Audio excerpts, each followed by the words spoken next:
painting surfaces with a confident provenance and a date that puts it 2 centuries before its time.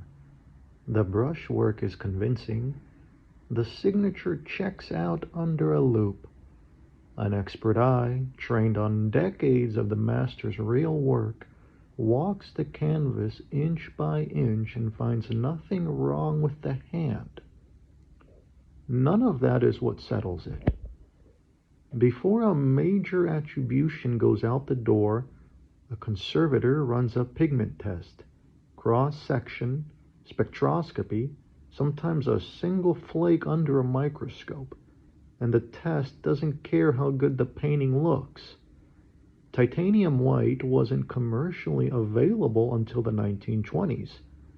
If it's sitting under the varnish of a canvas claimed to be 300 years old, the debate is over before the connoisseur even finishes their sentence. Not "this looks off," a specific, datable compound present in a specific place that could not have existed yet. Chemistry doesn't have an opinion about brushwork. Here's what's easy to miss. That test isn't a formality run after the expert has already decided the piece is genuine to double-check good judgment. It's a different kind of check entirely, one that can't be talked into a different answer by a confident seller, a beautiful signature, or a provenance story that all hangs together. A skilled forger can fool an eye trained on style.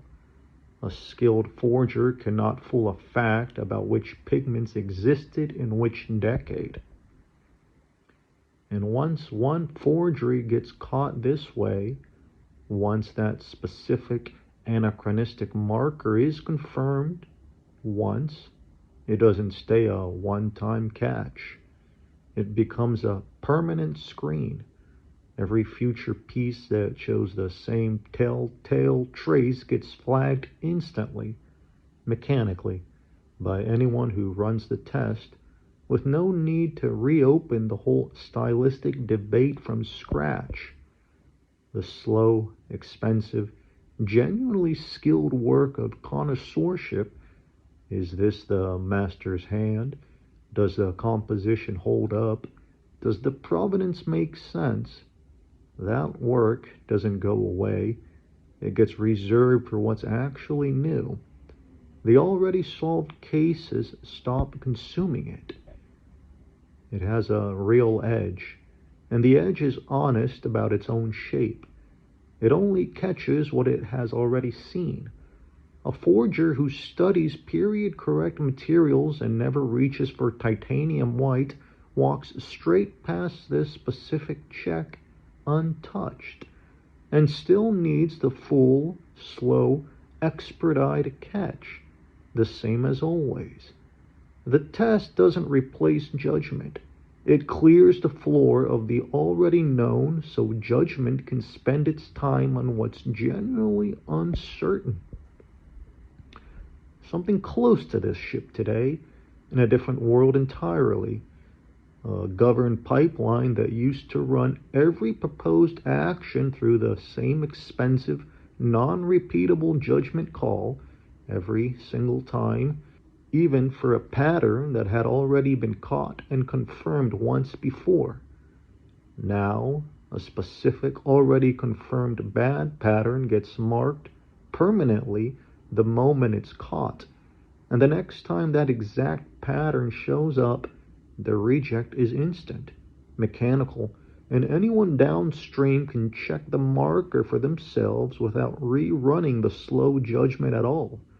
It doesn't score novel cases. It was never supposed to. The expensive check still runs on everything it hasn't seen before, which is the whole point of building it honestly, instead of pretending one fast test replaces the eye entirely.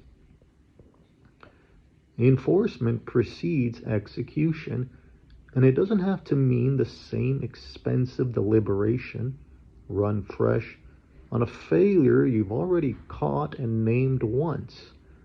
A confirmed fact doesn't need to be re-argued the next time it shows up wearing a different frame.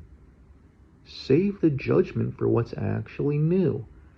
The pigment was never a matter of opinion, and once you know it, you never have to debate it again. This is not commentary. It is category formation.